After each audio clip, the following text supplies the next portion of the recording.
Hey everybody, it's so good to see you today. Thanks for putting forth the effort to be at Moms Together. And I'm so glad we get to have this time together today. Some of you may not know this, but I grew up in a really small town. It was actually a one stoplight town. There were less than 100 people in my graduating class, and the name of the town was Maiden. And growing up, we had all these little things that I didn't realize until I got outside of Maiden that were different. An example of that was when somebody would get married in my town, and I would hear somebody say, her maiden name used to be this, and now it's this. I automatically thought that that was connected to her, and it was called a maiden name because of the town that we grew up in. So, for example, if your last name was Smith and then you got married to a Carty and you were from Nashville, then your Nashville name was Smith, but then your married name was whatever, your new married name.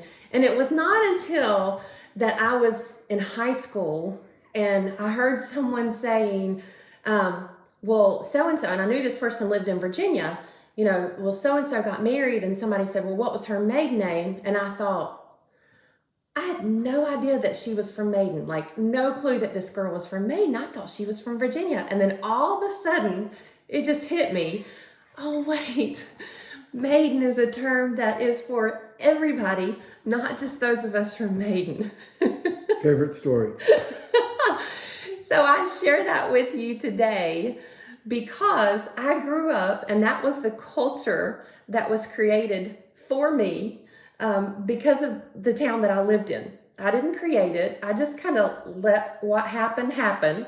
And those were my thought processes, and that's what I thought until I learned something different. Okay. So today we're going to talk about that. And I have a friend with me, actually my best friend. And he doesn't have a guitar, which may be unique to some of you guys. You might be used to seeing him with a guitar. But this is my absolute best friend in the whole wide world. And I wanted him to be here with me because this is something that we created, and we call them our culture builders. And in a world that tries to create culture for you, we decided early on in our marriage that we needed to be really intentional with our lives, and we've done this over the last 20 years, to create a specific culture within our family.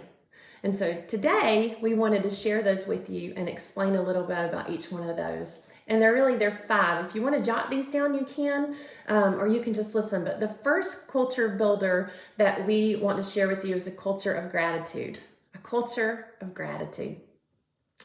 I've heard it say that a lack of thankfulness causes you to let down your guard, and it exposes your heart and your mind to the enemy. And I do believe that a lack of thankfulness can really let down your guard. So in our family, we've decided to create a culture of gratitude or thankfulness for all the things that we've had. And we've done this for years, and we started it early on in our marriage. And one of the simple ways that we've done this is we have this little journal. Now, this is just one of the journals that we've had. I've told you guys before that I've never really been like a big journaler, like someone who writes down like lots and lots and lots of thoughts. I've tried that. I've gotten all the cute books. It just didn't work for me. I knew that was not my thing. However, I can create a gratitude journal. And what we did is we just started, and we have dates, and we would just list certain things on that day that we're thankful for. And we keep it by our bed, and we take turns. And so we'll just keep it by our bed with a pencil or a pen, and we'll just go and we'll write down all the things that we're thankful for. And I think it's so neat because in those times where we do tend to have our heart exposed to things of the enemy, what happens is this is almost like an Ebenezer stone for us, a reminder to us of God's faithfulness in our lives, and we can look back and realize, gosh, look what God has done in our lives. Look at all the things that we have to be thankful for, and it's a great reminder to us. And so this might be something that your family wants to adopt, some kind of gratitude journal or thankfulness journal. It's especially fun around the holidays and Thanksgiving to start something like this. You could even start it with your entire family, but it's been something that's been great for us, and one of our first culture builders that we established with our family. Very good. First culture builder is gratitude. Second thing is a culture of blessing. And that's something that really follows in line with the gratitude thing because it has to do with what you choose to do with your words. And a lot of times choosing what you do with your words will really help shape the trajectory of an entire culture. Um, the quote, words build worlds, is something that I learned at church. And it's also something that I really believe to be true. It's played out. So culture of blessing is something that we choose to do in our family, where we bless each other and with our words. Words matter. They matter as much as almost anything. The Bible teaches us in James about the power of the tongue, about how life and death is in the power of the tongue. The fire of hell is set on, the fires of hell are set by the power of the tongue. The Bible says that the Lord spoke and creation came into existence. Lazarus was brought forth from the grave with the word. And even with our words, we believe in our heart, but we confess with our mouth that that God raised Christ from the dead. That's how we're saved, with the word. And so how much power do our words have when we use them with each other? So we have a culture of blessing in our family. And it's something that we willfully and purposefully fight for. Our family culture is unique in the sense that we choose to do this. And when somebody loses their way with their words, it's a big deal for us. We know how to apologize. We know how to course correct. We know how to get back on track, because we realize how important words can be. And a culture of blessing, I really adopted many of these concepts about blessing somebody from a book by John Trent and Gary Smalley that I read many years ago, but changed my life. Helped me understand some of the things that were missing in my own story. Helped me understand some of the things that I would be able to give to my kids in their story. And it talks, the blessing talks about, the book, The Blessing, talks about how to bless a person. And it's got 5 components. There are 5 components to a blessing. And component number 1 is meaningful touch. Component number 2 is it's always spoken. Component number 3 is you add high value to this person that you're blessing. Number 4, you always picture a special future for somebody when you're blessing somebody. And then the 5th thing is that you add your commitment to see that blessing come to pass. That's why you see in the Old Testament the things of, like, putting a hand on a shoulder. May your descendants be like the sands of the seashore, picturing a special future, always adding high value. And it's always spoken. When you're trying to bless somebody, it's not the thought that counts. I have often criticized people for saying they didn't get me something for my birthday, but it was the thought that counts. It's actually not the thought that counts. It's the present that counts. Yeah. And so it is the expression of that thought. So a culture of blessing says, put my hand on your shoulder. Oak, Abe, I love you so much. I value you so much. One day you will be a mighty man of God. And I want you to know that I'll do everything I can to see that blessing come to pass.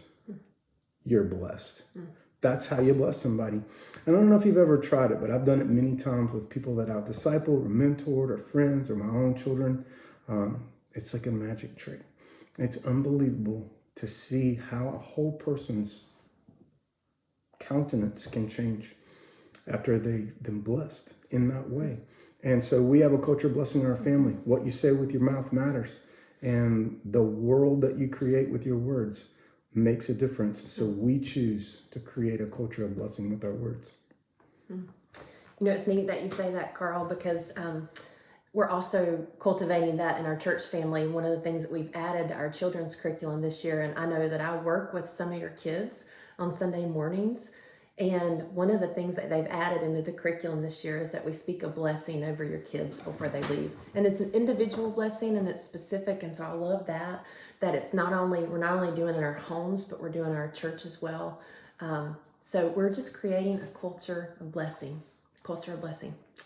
The third thing we want to share with you, the third culture, is a culture of intimacy.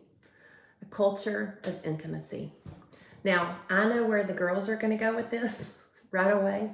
I don't know about the guys, but I know where the girls are going to go with this. Let me share with you a quote that I thought was pretty powerful. And it's from Donald Harvey. He's a marriage and family therapist. And it says this: intimate relationships, as opposed to intimate experiences, are the result of planning. They are built.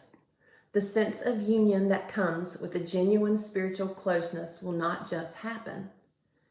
If it is present, it is because of definite intent and follow through on your part. You choose and invest and do. It is not left to mere chance. And I love that because intimacy is intentional. Now, intimacy, obviously, yes, is the physical part. I am speaking about the physical part, but I'm also talking about something that happens in your family between a husband and wife that happens outside of the physical realm as well. You share a part of who you are, a part of your soul with someone else.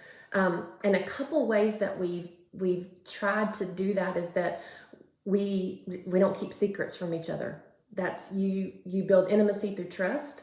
And so we make sure that we're open and we're honest with each other. We ask for help. Specifically, and some of you guys know some of my backstory, that I came in and I had some real hang-ups with physical intimacy because of some abuse in my past. And so it took a long time, and I had to ask for help. And it was a long, slow, intentional process. But man, did it pay off. The work that we did on the front end that was incredibly difficult, incredibly not what the world would call sexy. It was not microwave. It was not quick. It was not an overnight kind of thing. It took years of work and prayer and a lot of money and counseling to get over some of those things. But when we did, we experienced a deeper intimacy than I think we would have maybe experienced had we not had to work through those things together, because something happened when we worked through those together and we were open and honest with each other and took the time. Now, we also did something else that I want to just throw out there that some of you have heard about this, and this may be new to others of you. Are you going to talk about the thing? I am. But we did something called a 100-day dash. Now, this is not, we didn't create this. We actually heard this from somewhere else. I can't remember where we heard it. But when we heard it, we were like, we all like a challenge. We do like challenges. I feel like we're up for a challenge. And so we said, what if we tried this? And the idea is that you have sex every day for 100 days. Okay? Now, I'll tell you what, if you go home and tell your husband that at Mom's Together today, somebody challenged you to a 100-day dash, I promise you it will be the best Christmas present you could ever give him. Am I right? I mean, it's great. Yes. Yeah, okay. But here's what happened. But yeah, it was like, if you're like day 10, you're like, this again? Yeah. Here's what happened. You start doing things, you start opening up, you start talking. How many of you can say we had deep, meaningful conversations every day for 100 days? Because usually that's what happened.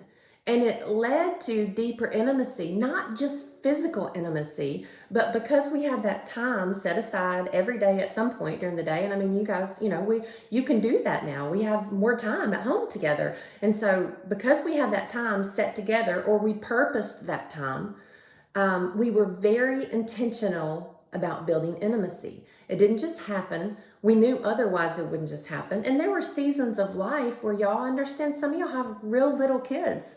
And so if you're not intentional about your physical intimacy, it's not going to happen. It's just going to go by the wayside. And so being intentional about that part of our lives was something that I felt like, and I still feel like, changed the way we connect with each other, the way we relate to each other. It even changes the way we speak about intimacy in front of our kids. The no secrets thing, that goes with our kids too. We talk openly. about intimacy, about sex, about sexuality in our family. We normalize it. We make sure that it's something that's normal for our kiddos and we can talk about it. And sometimes they think it's gross and weird, but you know what? It's never going to be a secret. It's never going to be something that they have to work through because they came to the marriage bed not knowing anything about this, because they are very clear all that goes into that in an appropriate way so that they can experience intimacy with their spouse. And so we've set the groundwork to create a culture of intimacy in our family by doing what some may think of as hard things, challenging things, but it's been well worth it. So do the work to create a culture of intimacy. And I think it's important to say that that is our story, and that was one thing that we did to help build a culture of intimacy. You don't have to do it like we did it. You may not be at a spot where that's possible for you. I think when we did that, we did have little babies. We did. And maybe that's when we have some more little babies after that. But it was, it's important to, that I would hope you feel that as a challenge, to be encouraged, not as a comparison or anything That's like right. that you would feel pressure. You have to do it this way or it doesn't work. It's really about the purposefulness of building time for intimacy. And if you choose to build that time, it accumulates on you in a good way. And you'll be so much more grateful for it at the end versus just randomly letting things like that happen. Yeah, that's right. So, culture of gratitude, culture of blessing, culture of intimacy. Next, culture of worship. I am a worship leader for my job, but I am a worshiper because that's what I was born to do. And that's what I lead my family in. If your husband or is not a singer or a musician or anything like that, don't let that be the reason that you don't lead your family in worship. You're born to worship. There is no other option for you as a human being. Creation is made in the image of God, and we're made to reflect the glory of God back to Him. So everything we do is worship. And I heard it said once that there isn't a such thing as sacred and secular. There's only sacred and desecrated. Things that are made for the glory of God. But sometimes we desecrate those things and we give them worship that they're not worthy of. We give worship that it is less than deserving of glory. God is the only one who deserves glory. God is the only one who's awesome.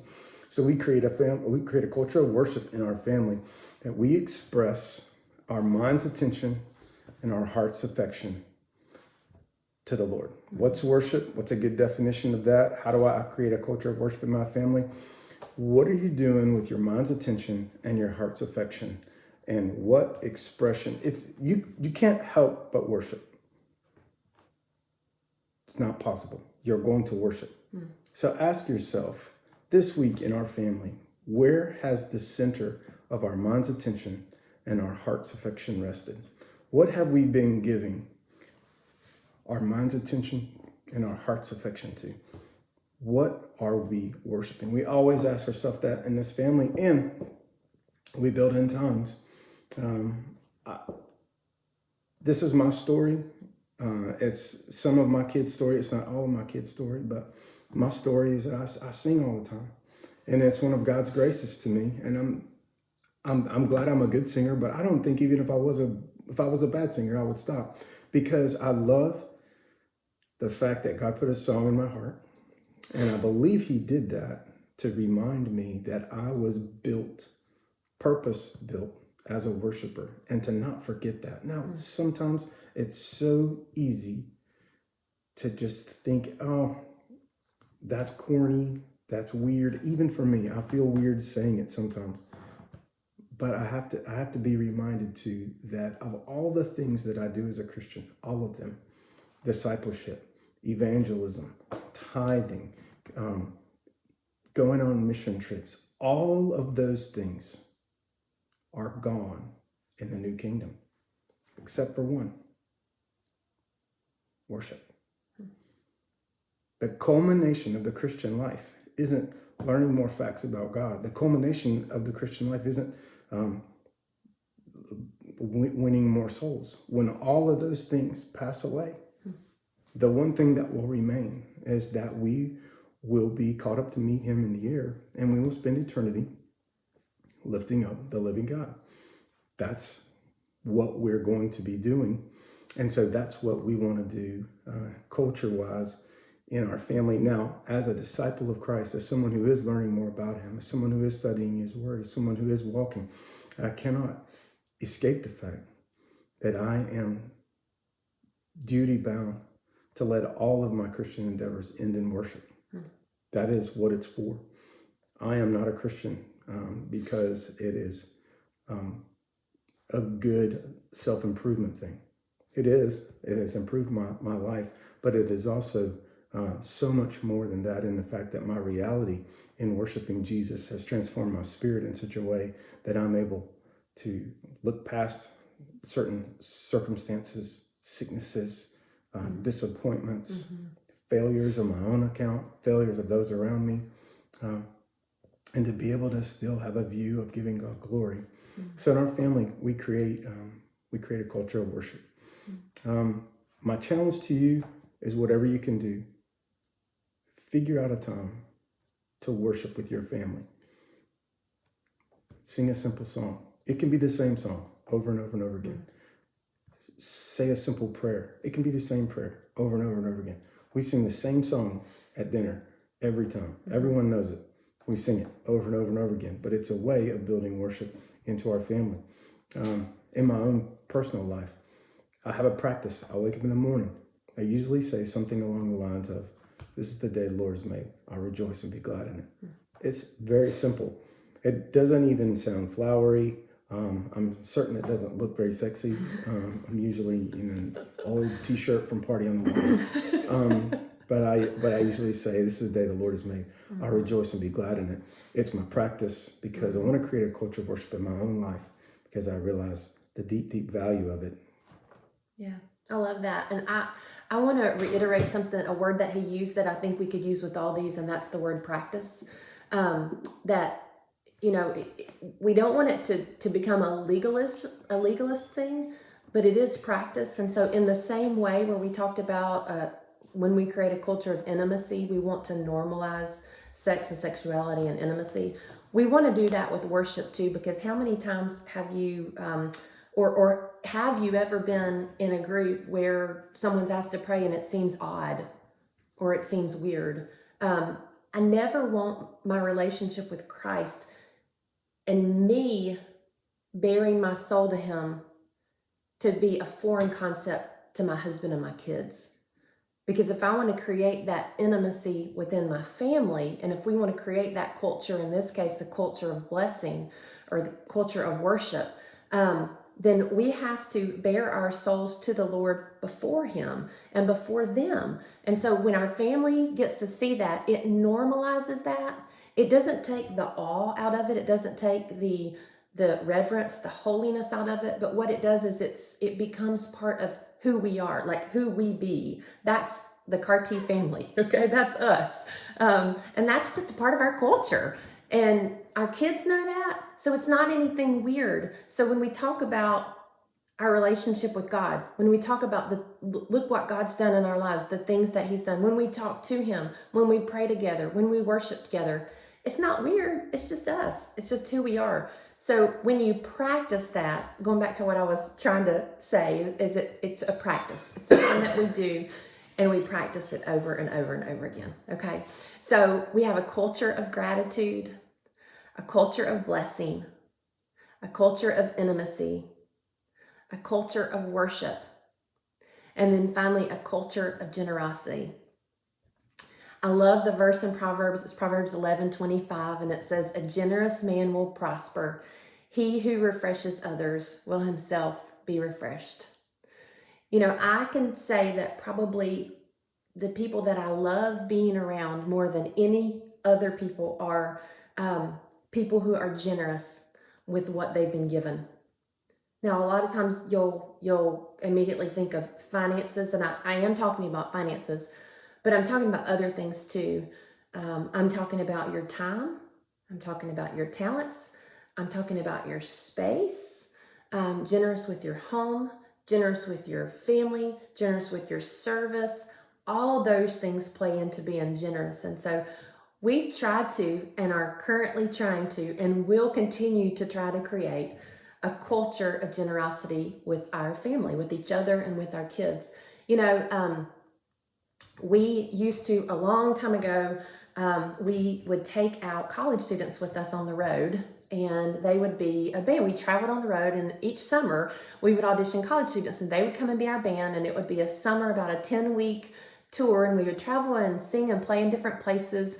And it was really a lot less glamorous than what it sounds like, you know. And so we're sleeping in like floors in worship centers and churches and people's homes and things like that. And we would try. We were young, newlyweds, and this was our sole income. That's what we were doing. And so we lived by faith a lot, financially, because we didn't know, and people would give us gifts. And I remember one time we went into a store to buy some strings for a guitar, and we had somebody give us $100, just $100 check. And then another time that same summer, the weekend of July 4th, we were in Washington, D.C. and playing a concert there, and our van that we were traveling in with these college students, the engine blew up. So it was like, you know, and we had somebody give us money to take care of the first couple payments of a new van so that we could get home. And just time after time after time, people have blessed us. I cannot tell you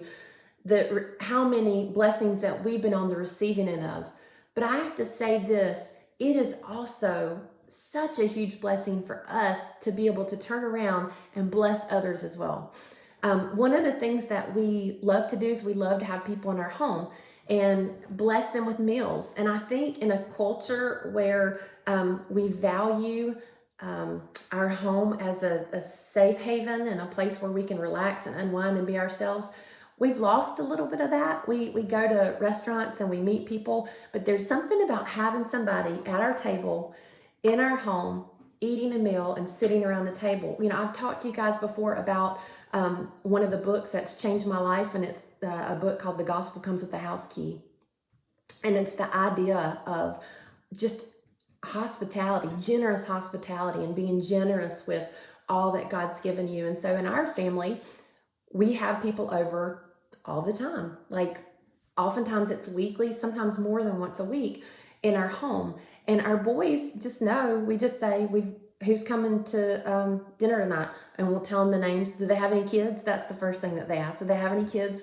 And if they do, we'll say, yeah, here are their, how old are they? And we'll tell them, and they're just like, okay, cool. And then like they immediately make new friends. They get to be friends, or they ask if it's, you know, people who don't have kids, then they find out a little bit more about them. We talk about them, we find out about them. But it is such a blessing to be generous in that way. So I'd encourage you with your family, again, with all these things, these are our things. They don't have to be your things. There's no pressure or, you know, you don't have to make this your list, but what can you do as a family to be generous? I know some of you out there, I know some of your personal situations, and I know that you're doing some amazing things with your finances and your time.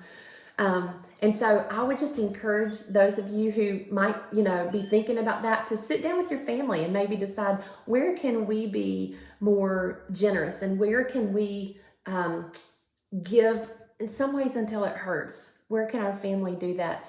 And what happens is it's something unique, because it's another thing that kind of knits you together, that creates that bond with your family that you wouldn't otherwise do unless you worked really hard to create that culture. And so that's what we're doing when we're creating all these different culture builders in our family. And that's how we create a culture of generosity. It's a practice. Mm-hmm. So practicing generosity is something that you do, you know, on a consistent basis. All of these things, you know, have some level of measure of consistency built into them. I used to be a guitar teacher, and I had about 30 guitar students, and I would teach them all in about 2.5 days. And so almost 15 guitar students a day. And I would tell them very simply, 5 minutes a day, or 15 minutes a day, 5 days a week. If you practice 15 minutes a day, 5 days a week, you'll become a great guitar player. I would tell them. I would tell the old man that wanted to like sharpen his mind. I would tell the little third grade girl who mom was making her play guitar, and then all the people in between. 15 minutes a day, 5 days a week, you'll become a great guitar player. About 5% of the people took me up on that, and the ones that did just a little bit consistently, they made a huge advance in their guitar playing and in all of these things. Their culture building. Sometimes I will come home from work and Heather will ask me how my day was. And I'm not very good at recounting the details of my day because some of my days run together. And but I'm getting a lot better at telling the minuscule details of my day. But sometimes I will say the phrase, just another stone in the mountain.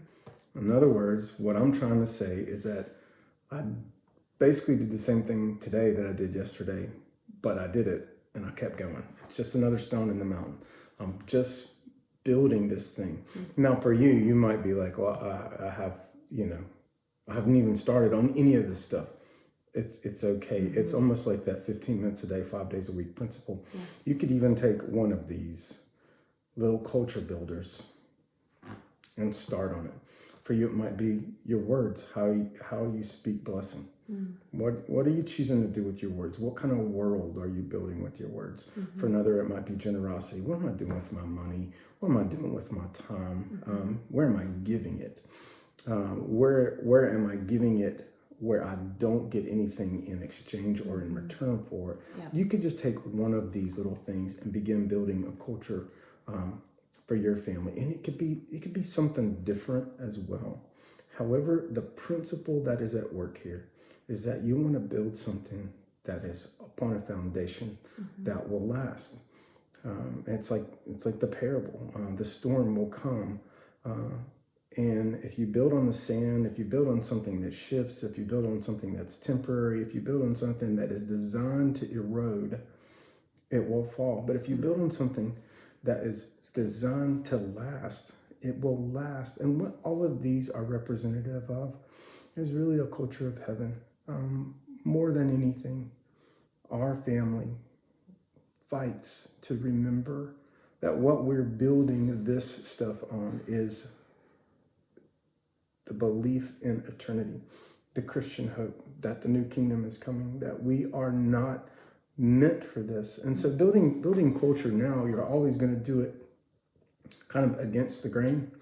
There is another culture being built around you that is against the scriptures, that's against the gospel. It's against what we believe to be true and what we believe to be represented in the Bible. It's against those things.